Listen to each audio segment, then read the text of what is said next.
الحمد للہ وکفا والصلاة والسلام علی عباده الذین اصطفى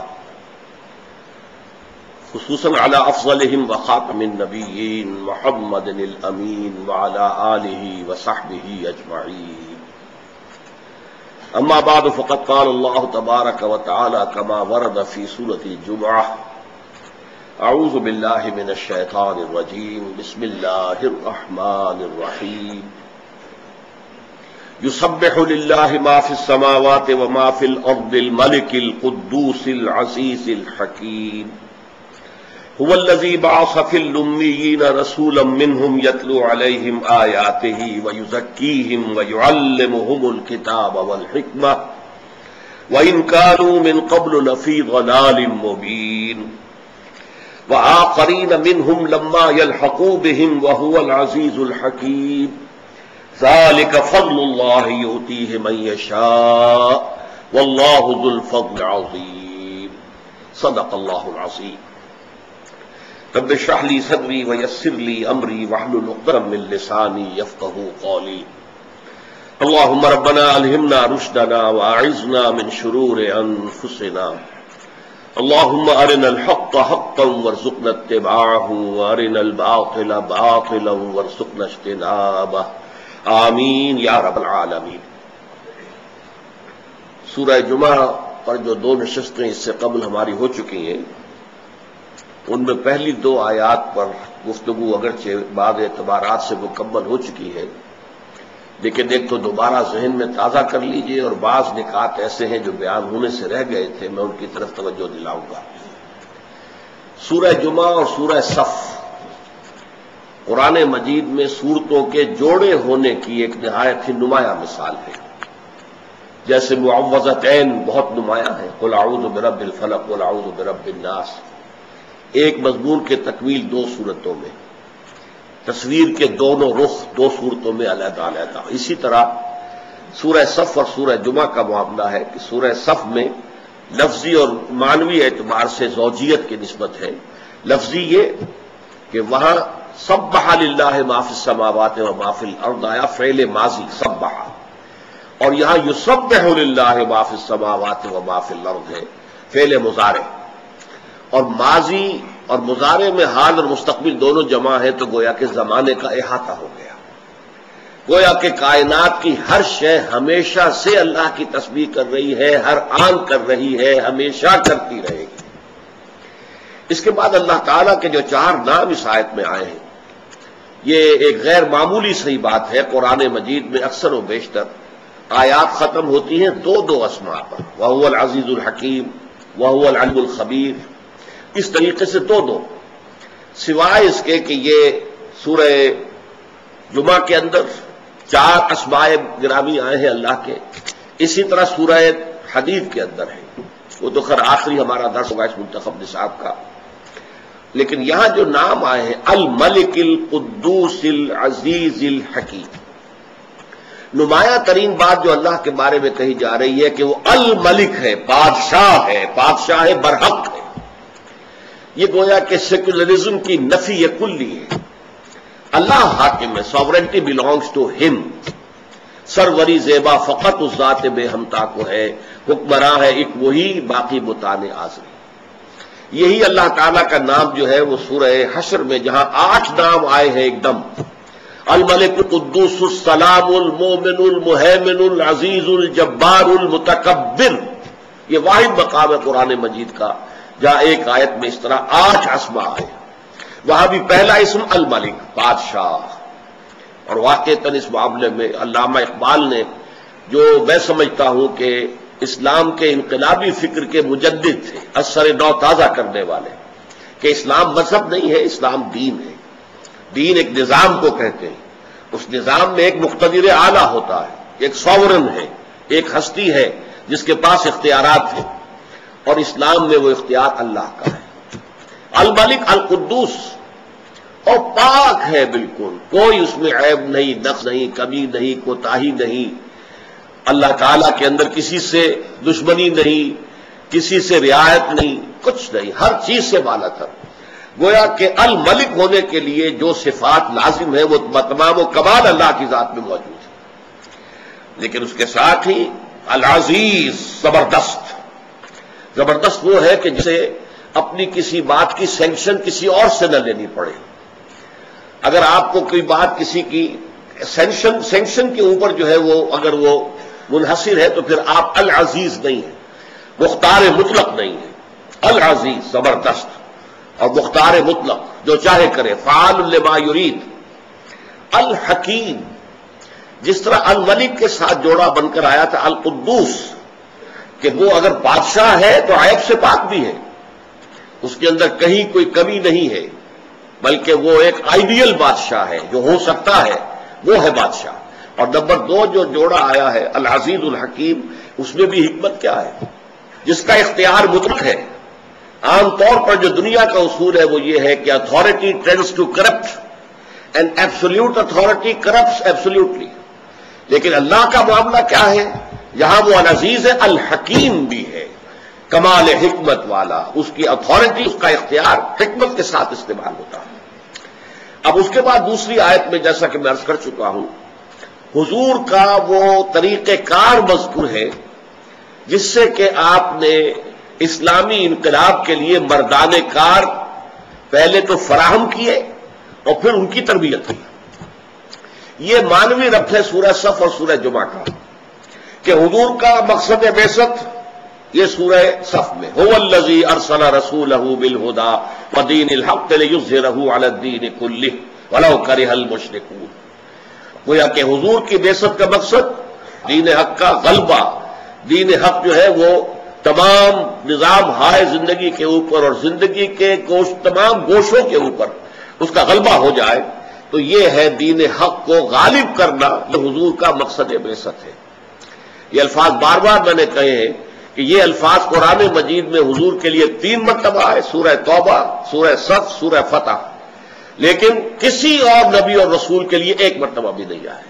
یہ خاص مقام ہے حضور کا، اور وہی ہمیں نظر آتا ہے سیرت میں کہ آپ نے بالفعل ایک عظیم انقلاب برپا کیا، جس کا کہ اعتراف جو ہے دنیا میں دشمنوں کو بھی ہے، غیر مسلموں کو ہے، سب نے مانا ہے کہ عظیم ترین انقلاب، گمبھیر ترین انقلاب، موسٹ پروفاؤنڈ انقلاب، زندگی کے ہر گوشے سے متعلق انقلاب وہ تھا جو حضور نے برپا کیا۔ لیکن ظاہر بات ہے انقلاب برپا کرنے کے لیے آدمی چاہیے، وہ لوگ کہ جو سرفروشی کرنے کو تیار ہو، جانفشانی کے لیے تیار ہو، مصیبتوں کی اٹھالیوں میں سے گزرنے کے لیے تیار ہو، آزمائشوں کی بھٹیوں میں سے گزرنے کے لیے تیار ہو، تن من دھن قربان کرنے کو تیار ہو۔ جب تک ایسے لوگوں کی ایک جماعت، اور وہ بھی معتدل تعداد میں 10 20 15 20 100 200 آدمیوں سے یہ بات بننے والی نہیں ہے، بلکہ کثیر تعداد میں ایسے لوگ اگر فراہم نہیں ہوں گے تو انقلاب برپا نہیں ہو سکتا۔ اب وہ آدمی کہاں سے آئے، کیسے آئے؟ وہ ہے عمل کے جو آ رہا ہے دوسری آیت میں کہ حضور کا بنیادی طریقہ کار کیا ہے۔ یہ بنیادی کا لفظ میں جان بوجھ کر استعمال کر رہا ہوں۔ انقلاب کا ایک تو پروسیس وہ ہے جو میں نے منہج انقلاب نبوی میں بیان کیا ہے، اس کی سٹیجز ہیں، ان سٹیجز کے اندر پیسو ریزسٹنس بھی ہے، ایکٹیو ریزسٹنس بھی ہے، آرم کانفلکٹ بھی ہے، ہر انقلاب میں ہوا ہے۔ لیکن یہ ہے کہ اس سے پہلے کا مسئلہ کیا ہے بنیادی، وہ انسان کہاں سے آئے؟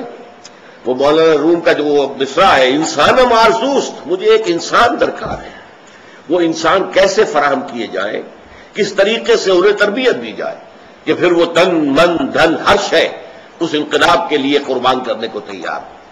وہ ہے جو آیا ہے دوسری آیت میں، هو الذی بعث فی الامیین رسولا منہم یتلو علیہم آیاتہ، نمبر 1، ویزکیہم، نمبر 2، وَيُعَلِّمُهُمُ الْكِتَابَ وَالْحِكْمَةَ، نمبر 3 اور 4، وَإِنْ كَانُوا مِنْ قَبْلُ لَفِي ضَلَالٍ مُبِينٍ۔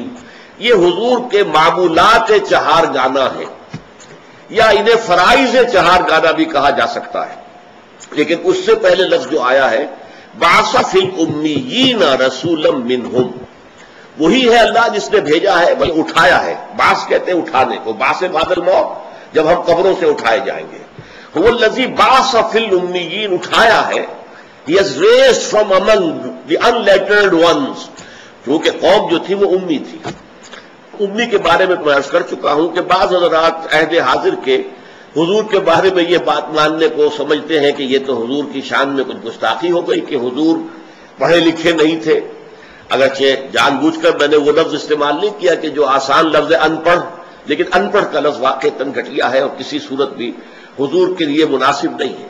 ہم یہ کہہ سکتے ہیں دنیاوی اعتبار سے آپ نے پڑھنا لکھنا نہیں سیکھا تھا، جو اللہ نے علم دیا جتنا دیا اور اس کا ہم کو اندازہ ہی نہیں کر سکتے، اس کی گہرائی اور اس کی چوڑائی اور لمبائی ہم ناپ نہیں سکتے معاذ اللہ۔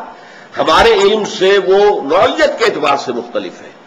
ہمارا علم بالحواس ہے اور علم بالعقل ہے۔ حواس سے ہم نے کوئی چیز جو ہے وہ دیکھی یا سنی اور دماغ نے پھر اس کو پروسیس کیا، کوئی پرانی یادداشت میں کوئی چیز تھی اس کے ساتھ ٹیلی کیا، نتیجہ نکال دیا۔ ہم نے دیکھا دھواں اٹھ رہا ہے، معلوم ہو آگ لگی ہے، آگ تو ہم نے نہیں دیکھی لیکن دھواں جو ہے وہ دلالت کر رہا ہے۔ آنکھ نے دھواں دیکھا ہے، اس نے تو یہ صرف جو ہے ریلے کیا ہے ہمارے جو کارٹکس کے اندر جو ریجن ہے آئی کا، بصارت کا، کہ دھواں ہے۔ اچھا پھر ہم نے اس کو اپنی یادداشت کے ساتھ، دھواں وہی ہوتا ہے جہاں آگ ہوتی ہے، لہذا آگ ہے۔ یہ پروسیس ہے ہمارا جس سے انسانی علم جو ہے وہ وجود میں آتا ہے۔ اسی کو آپ لاکھ سے ضرب دے لیں تو آج کی سائنٹیفک معلومات اور ٹیکنالوجیکل جو صلاحیتیں ہیں وہ سامنے آ جائیں گی۔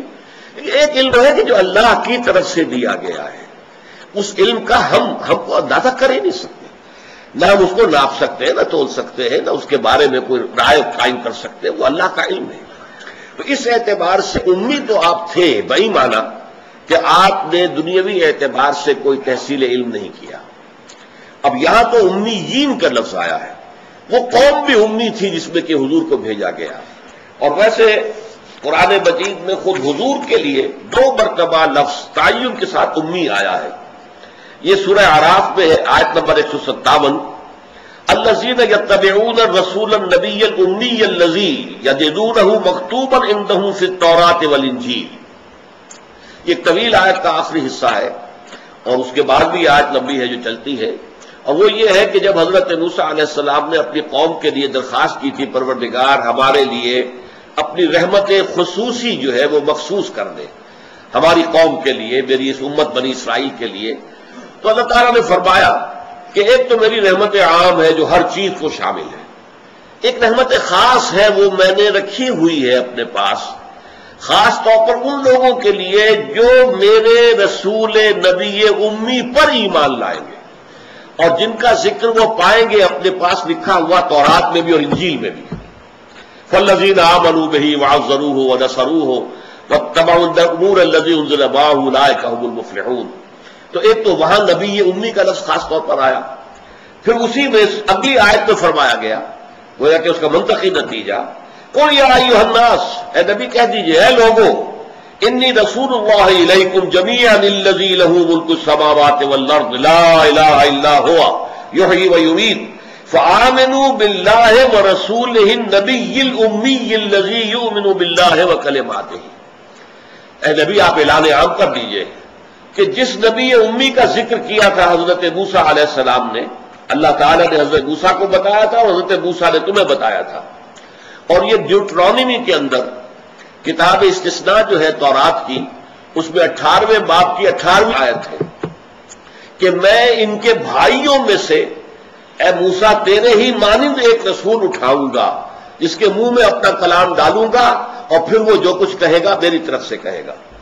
اس پر میری گفتگو بھی ہوئی تھی، ایک پروفیسر ایمیریٹس ہیں امریکہ میں، یہودی ہیں، بہت بڑے عالم ہیں، ان سے میں نے گفتگو کی اس لیے کہ انہوں نے اپنے ایک لیکچر میں بڑی عمدہ باتیں کہی تھیں۔ مثلا انہوں نے صاف تسلیم کیا that Islam is the ideal religion for whole mankind except Jews۔ اب اس میں میں نے دیکھا کہ وہ ایکسپٹ کر کے جوز کے تو اس نے ذرا اپنا راستہ علیحدہ کر لیا ہے، لیکن یہ کہ اس نے کہا کہ آئیڈیل ریلیجن ہے اسلام تمام نوع انسانی کے لیے، یعنی 1.5 کروڑ یہودی ہوں گے، اس کے علاوہ جو 600 کروڑ ہیں وہ تو جو ہے غیر یہودی ہے، ان کے لیے وہ کہتا ہے کہ وہ ان کے لیے آئیڈیل ریلیجن اسلام ہے۔ پھر اس نے ایک اور بات کہی کہ اسرائیل کو تو سپورٹ ہم نہیں کر رہے زیادہ، بلکہ خود جو کرسچن زائنس ہے وہ کر رہے ہیں۔ یہ لفظ میں نے پہلی مرتبہ سنا تھا آج سے کوئی 5-6 سال پہلے، ہیوسٹن میں ہمارا اجتماع تھا جس میں ہم نے انہیں بلایا تھا تقریر کرنے کے لیے، تو میں حیران ہوا کہ وہ اسرائیل کے حق میں نہیں تھا، تو میں نے پھر اس سے ایک علیحدہ ملاقات کا اہتمام کیا، وہاں میں نے یہ آیت اس کے سامنے رکھی۔ پہلے تو میں نے بغیر بائبل کے، بغیر تورات کے کہا کہ اس آیت کے بارے میں وہ چونک گیا کہ کیا کیا ایسی آیت ہے، گویا کہ اس کے ذہن میں نہیں تھی۔ میں نے بائبل منگوائی، تورات اور انجیل کا مجموعہ کہلاتا ہے بائبل، تو میں نے ڈیوٹرانومی کی آیت نمبر 18 باب 18 نکال کر دکھایا، سوچ میں پڑ گیا۔ میں نے کہا بنی اسرائیل کے بردرن، ان کے بھائی کون ہو سکے؟ وہ تو واقعتاً بنی اسماعیل ہی ہو سکتے ہیں۔ پھر میں نے کہا کہ پھر یہ آیت کس کی طرف اشارہ کر رہی ہے؟ خاموش رہا، میں نے زیادہ پرس کرنا مناسب نہیں سمجھا۔ اگر تو اللہ تعالیٰ نے اس کے دل میں بیج ڈال دیا ہو اور اس کے بعد وہ بیج جو ہے وہ کوئی اگر درخت کی شکل اختیار کر لے تو اللہ کی قدرت سے بعید نہیں ہے، لیکن میں نے اس وقت مناسب نہیں سمجھا کہ میں اسے پریس کروں۔ بہرحال یہ جان لیجئے کہ یہ امیین جو ہیں جن میں کہ حضور کی بعثت ہوئی، اور حضور کے لیے لفظ امی وہ اسی معنی میں ہے۔ البتہ لفظ امی جو ہے قرآن مجید میں اور معنی میں بھی آیا ہے، خود یہود کے لیے بھی آیا ہے۔ فرمایا گیا منہم امیون لا یعلمون الکتاب الا امانیہ، سورہ بقرہ کی آیت نمبر 78 ہے۔ ان یہودیوں میں اگرچہ ان کے پاس کتاب ہے لیکن ان میں ان پڑھ بھی ہیں، جو کتاب پڑھتے ہی نہیں، کتاب جانتے ہی نہیں، بلکہ ان کے دلوں میں تو بس کچھ من گھڑت خیالات ہیں۔ We are the chosen people of the lord, اور ہمیں تو جہنم میں جھونکا جا ہی نہیں سکتا، اگر جہنم میں داخل کیا بھی تو لن تمسنا النار الا ایاما معدودات۔ یہ ان کے من گھڑت خیالات ہیں، اور وہ یہ جانتے ہی نہیں تورات میں کیا لکھا ہے، جیسے ہمارا حال ہے۔ ہمارے جو ہے 15 کروڑ مسلمان پاکستان میں، ان میں کتنے ہوں گے جو قرآن مجید کو ترجمے کے ساتھ سمجھتے ہوں؟ ظاہر بات ہے باقی تو جو مولوی انہیں سکھاتے ہیں بس وہ سیکھا ہوا ہے، امت مرحومہ ہے، اور ہمارا تو خاص معاملہ ہے۔ ظاہر بات ہے کہ ہم تو اٹھائی لیے جائیں گے، اگر جہنم میں ڈالے بھی گئے تو وہاں سے بالآخر نکل آئیں گے۔ حالانکہ وہ وعدہ مسلمان سے نہیں ہے، مومن سے ہے، جس کے دل میں حقیقی ایمان ہوگا وہ واقعی اپنے گناہوں کی سزا بھگت کر جہنم سے نکال لیا جائے گا اور پھر اسے جنت میں داخل کر دیا جائے گا۔ لیکن ہم میں کتنے ہیں جو فی الواقع مومن ہیں؟ مسلم تو ہیں ہم سب، لیکن مومن ہونا جو ہے وہ تو ایک بڑی مختلف بات ہے۔ سورہ حجرات کے ضمن میں اس کی مکمل تفصیل آ چکی ہے۔ تو جیسے ہمارا حال ہے ایسے ان کا تھا۔ منہم امیون لا یعلمون الکتاب الا امانیہ، وہ صرف اپنی خواہشات اور مظلومہ جو ان کے خیالات ہیں، من گھڑت عقیدے ہیں، ان کے بل پر جی رہے ہیں۔ اسی طریقے سے سورہ آل عمران میں فرمایا گیا، آیت نمبر 20 ہے، قل للذین اوتوا الکتاب والامیین ااسلمتم، اے نبی کہہ دیجئے ان لوگوں سے بھی جنہیں کتاب دی گئی تھی، اور امیین سے بھی کہہ دیجئے تم اسلام لاتے ہو۔ یعنی یہاں دو کیٹیگریز ہو گئی، ایک وہ جنہیں کتاب دی گئی تھی تورات اور انجیل، اور ایک وہ جن کے پاس کوئی کتاب نہیں ہے، اہل عرب، ان کے پاس کوئی فقہ نہیں، ان کے پاس کوئی کتاب نہیں، ان کے پاس کوئی یعنی علماء نہیں، کوئی احبار نہیں، کوئی مفتی نہیں، کوئی قاضی نہیں، اس اعتبار سے امی۔ تو یہ ہے گویا کہ وہ کہ جس کے لیے یہاں کہا گیا بعث فی الامیین رسولا منہم، اور رسول انہی میں کے وہ کرتے کیا ہیں؟ انہیں اللہ کی آیات پڑھ کر سناتے ہیں۔ یتلو علیہم، علیحدہ یہاں ہوتا علی تو پھر یہ خود تلاوت کرنا، لیکن یتلو علیہم انہیں پڑھ کر سناتا ہے اللہ کی آیات، ویزکیہم اور انہیں پاک کرتا ہے، ویعلمہم الکتاب اور انہیں سکھاتا ہے کتاب، والحکمہ اور انہیں سکھاتا ہے حکمت، وَإِن كَانُوا مِن قَبْلُ لَفِي ضَلَالٍ مُبِينٍ، حالانکہ اس سے قبل تو یقیناً وہ کھلی گمراہی کے اندر مبتلا تھے۔ ظاہر بات ہے بت پرستی تھی ان کے ہاں، تو بت پرستی تو خیر تھی ہی، اور جو انہوں نے نہایت گھراونے قسم کی چیزیں اختیار کر لی تھی۔ عورتیں اور مرد مادر زاد برہنہ ہو کر کعبے کا طواف کرتے تھے اور اسے سمجھتے تھے یہ بہت اونچا روحانی مقام ہے، بہت اونچا کام ہے، مادر زاد برہنہ عورتیں اور مرد، اور وہ طواف کر رہے ہیں خانہ کعبہ کا۔ یہاں تک تو انہوں نے گرا دیا تھا اپنے معاملے کو، اگرچہ مدعی تھے کہ ہم ملت ابراہیم پر ہیں، ہمارا طریقہ وہی ہے جو ہمارے دادا ہمارے جد امجد ابراہیم کا تھا، لیکن ظاہر بات ہے کہ کچھ رسمیں تھیں۔ طواف جو ہے وہ حضرت ابراہیمی کا سکھایا ہوا تھا، حج کا معاملہ حضرت ابراہیمی کا شروع کیا ہوا تھا، قربانیوں کا معاملہ حضرت ابراہیمی کا شروع کیا ہوا تھا، لیکن حضرت ابراہیم نے تو سب سے پہلے توحید کی تعلیم دی تھی۔ وہاں نماز قائم کرنے کے لیے یہ خانہ کعبہ کو جو تعمیر کیا تھا، ربنا لیقیموا الصلاۃ، اس کے لیے تعمیر کیا تھا، اور اس کی تو اپنی جو ہے انتہائی وہ باغیرت اور باعفت اور باعصمت اور باحمیت انسان تھے. یہ تم نے جو نئے نئے ڈھکوسلے ایجاد کر لیے یہ کہاں سے ہیں؟ تو وہ اب ان کو وَإِن كَانُوا مِن قَبْلُ لَفِي ضَلَالٍ مُبِينٍ، اگرچہ اس سے قبل وہ نہایت کھلی ہوئی گمراہی میں تھے، یقیناً کھلی ہوئی گمراہی میں تھے، لیکن ان میں اللہ تعالیٰ نے اپنا رسول نبی امی جو ہے مبعوث کیا ہے. اب اس پہ تھوڑی سی گفتگو پچھلی مرتبہ ہو چکی تھی کہ یہ پروسیس ہے. آج ذرا اس کا تجزیہ پھر کر لیجئے. ایک نارمل انسان کو سامنے رکھیے. ایک نارمل انسان، میں اصل میں یہ لفظ کس کے مقابلے میں استعمال کر رہا ہوں؟ ایک شخص وہ ہے جس کی فطرت مسخ ہو گئی ہے، گناہوں میں گندگیوں میں اتنا آلودہ ہے، غرق ہے کہ وہ اندر اس کی فطرت کا نور بالکل ختم ہو گیا. یا ایک شخص وہ ہے جو تعصب کی وجہ سے کوئی بات سننے کو تیار نہیں. ایک شخص وہ تکبر کی وجہ سے کوئی بات سننے کو تیار نہیں. تو یہ میں ان کو ایب نارمل کہہ رہا ہوں. نارمل آدمی، تو نارمل آدمی فرض کیجئے کہ وہ بت پرست بھی ہے یا کوئی اور ہے، کسی اور مذہب کا اور نظریے اور خیال کا اور فلسفے کا حامل ہے، آپ اس کو کنورٹ کرنا چاہتے ہیں اسلام کی طرف، تو کیا طریقہ ہوگا؟ پہلے آپ کو اس ذہن کا جائزہ لینا ہوگا، اس کے ذہن میں خیالات کیا ہیں، اس کے نظریات کیا ہیں، اس کے عقائد کیا ہیں. سب سے پہلے آپ کو ان کی تصحیح کرنی ہوگی.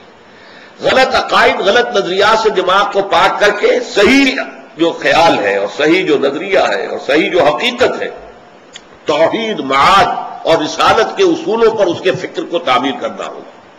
جب اس کے ذہن اور دل کے اندر ایمان بیٹھ جائے گا تو جو بری عادات، برے اطوار، برے اخلاق اس کے دل چمٹے ہوئے تھے، جیسے پتجھڑ میں پتے جھڑ جاتے ہیں، وہ خود بخود جھڑ جائیں گے. یہ تزکیہ ہو جائے گا، یزکی. اب جب یہاں تک وہ پہنچ گیا ہے تو اب وقت آیا تعلیم کتاب. کتاب میں عرض کر چکا ہوں کہ اس سے مراد ہے احکام، ڈوز اینڈ ڈونٹس. اب انہیں بتایا جائے گا بھائی اللہ نے نماز فرض کی ہے، نماز پڑھنی ہوگی. اب اللہ نے روزے جو ہے فرض کیے ہیں، رمضان مبارک کے آپ کو رکھنے ہوں گے. اگر آپ چھوٹتے ہی اسے نماز کہیں گے، جیسا کہ ہمارے بہت سے لوگ کرتے ہیں اپنے بچوں سے، بھائی نماز پڑھا کرو. اب وہ یہ دیکھتے ہی نہیں کہ آپ نے جس تعلیم داں میں اسے بھیجا ہوا ہے وہاں تو اس کے دماغ میں کچھ اور ہی خناس پیدا ہو چکا ہے. اس کے ذہن میں ڈارونزم بیٹھا ہوا ہے. وہ سمجھتا ہے جی کہ انسان کیسے پیدا کیا گیا، تو ایک حیوان ہے، بس ذرا سا ارتقاء یافتہ حیوان ہے اور بس ختم. کیا خلیفت اللہ اور یہ کیا مسجود ملائک کس بلا کا نام ہے؟ اس کے دماغ میں وہ بات فٹ بیٹھتی نہیں. اس کے دماغ میں مارکسزم بیٹھا ہوا ہے، اس کے دماغ میں فرائڈزم بیٹھا ہوا ہے، اس کے دماغ میں لاجیکل پازیٹیوزم بیٹھا ہوا ہے، یا کچھ اور ہے. یہ تو میں اپنے بچوں کی بات کر رہا ہوں نا، اس لیے کہ ان کے بت پرستی تو ان کے دماغ میں نہیں ہے الحمدللہ، لیکن یہ چیزوں تو ان کے دماغ میں ہے نا. تو پہلے آپ ان کے دماغ کی تطہیر کیجئے، ان کے فکر کی تصحیح کیجئے، ان کے خیالات صحیح بنیاد پر استوار ہو، تب کہیں کہ نماز پڑھو. ورنہ محض یہ نماز پڑھا کرو تو نماز نہیں پڑھی، ڈانٹ دیا آپ نے، اس سے کچھ حاصل نہیں. تو جو نارمل طریقہ ہے، پہلے فکر کی تطہیر ہو، اس سے اخلاق کی تطہیر خود بخود ہو جائے گی. برے اعمال کو برے نظریات سے غذا ملتی ہے. جب نظریہ یہاں یہ بیٹھ جائے گا کہ مرنے کے بعد جی اٹھنا ہے اور جواب دہی کرنی ہے اپنے ایک ایک فعل اور عمل کی، تو خود بخود جو ہے انسان کے وہ جو بھی اس کے جو پتے لگے ہوئے تھے برائیوں کے، وہ پتجھڑ کے موسم کے ساتھ جھڑ جائیں گے. اب انہیں فقہ کی تعلیم دیں، قرآن کے کام بتائیں، اس کے آداب بتائیں، حرام کیا ہے حلال کیا ہے یہ بتائیں. اور پھر سب سے اونچا درجہ جو ہوگا، اسے کہیے کہ متخصصین جو ہوتے ہیں، اسپیشلائزڈ، وہ حکمت کی تعلیم ہو. اور حکمت کیا ہے؟ ایک حکمت اصولی ہے، حکمت ایمانی. حکمت ایمانیہ راہم بخواں، یہ بڑا عمدہ شعر ہے مولانا روم کا. چند خانی حکمت یونانیہ. کب تک یونانیوں ہی کی حکمت اور فلسفہ پڑھتے رہو گے؟ افلاطون نے یہ کہا اور ارسطو نے یہ کہا اور سقراط نے یہ کہا اور فلاں نے یہ کہا اور یہ ریئلزم ہے اور یہ جو ہے آئیڈیلزم ہے. کب تک ان چکروں میں رہو گے؟ چند خانی حکمت یونانیہ، حکمت ایمانیہ راہم بخواں. ایمان کی حکمت پڑھو، وہ فلسفہ کہ جس کے نتیجے میں ایمان وجود میں آتا ہے، تو وہ حکمت ایمان ہے. اور ایک حکمت احکام ہے. حکمت احکام کیا ہے؟ یہ چیز کیوں فرض کی گئی، اس کی آپ کو وجہ معلوم ہو جائے. یہ چیز کیوں حرام کی گئی، اس میں ہمارے لیے کیا فائدہ ہے. یہ در حقیقت ہماری بہبود کے لیے، ہماری بھلائی کے لیے، ہماری خیرخواہی کے لیے کام دیے گئے. جب یہ چیزیں معلوم ہوتی تو اب شریعت بھاری نظر نہیں آئے گی، بلکہ وہ شریعت تو آپ کے اپنے دل کی آواز ہوگی کہ ہاں ایسا ہی ہونا چاہیے. فی الواقع یوں ہی ہونا چاہیے تھا، دیکھنا تقریر کی لذت کہ جو اس نے کہا میں نے یہ جانا کہ گویا یہی میرے دل میں ہے. یہ ہے natural process of converting a person to Islam and ایمان. اس طریقے سے حضور صلی اللہ علیہ وسلم نے لوگوں کو تیار کیا. پہلے قرآن مجید ان کو پڑھ کر سناتے رہے، جن کے اندر فطرت جو ہے ابھی کچھ بھی بیدار تھی، تھوڑی سی بھی، چاہے کمزور تھی، مزمحل تھی، اندر روح جو ہے وہ ابھی مری نہیں تھی، وہ کھنچ کر آ جائیں گے. جیسے کہ میگنیٹ جو ہے وہ لوہ چون کو، لوہے کی چیز کو کھینچ لیتا ہے، وہ کھنچ کر آ جائیں گے. اب ان کو قرآن مجید کے ذریعے سے ایمان کی تعلیم، اور قرآن مجید کے ذریعے سے ان کا تزکیہ، اور قرآن مجید کے احکام کی تعلیم، اور قرآن مجید کی حکمت کی تعلیم، یہ چاروں چیزیں قرآن سے متعلق ہیں. اس لیے کہ حضور کا اعلی انقلاب قرآن ہے. اتر کر حرا سے سوئے قوم آیا اور ایک نسخہ کیمیا ساتھ لایا. بہت عمدہ شعر ہے مولانا حالی کا کہ حرا سے اترے نسخہ کیمیا لے کر قرآن مجید، اور ایک نسخہ کیمیا ساتھ لایا. تو یہ اتر کر حرا سے سوئے قوم آیا اور ایک نسخہ کیمیا ساتھ لایا. اس سے آپ نے انقلاب برپا کیا. اب اس میں دو باتیں تھوڑی سی اور نوٹ کرنے کی ہیں، پھر ہم اگلے سیشن میں اگلی آیت پر چلیں گے. نمبر ایک یہ کہ یہ جو 4 اسماء اللہ کے آئے تھے، ان کا تعلق ہے براہ راست ان 4 جو فرائض چہارگانہ حضور کے ہیں. الملک یتلو علیہم آیاتہ، بادشاہ کے فرامین جو ہے پروکلیم کیے جاتے ہیں، پڑھ کر سنائے جاتے ہیں، جیسے پرانے زمانے میں ہوتا تھا. ڈگڈگی بجائی، لوگوں کو جمع کیا، یہ فرمان شاہی نیا آیا ہے، سن لو کان کھول کر. یہ الملک کا یہ گویا کہ عکس ہے، یتلو علیہم آیاتہ. نمبر القدوس، وہ پاک ہے.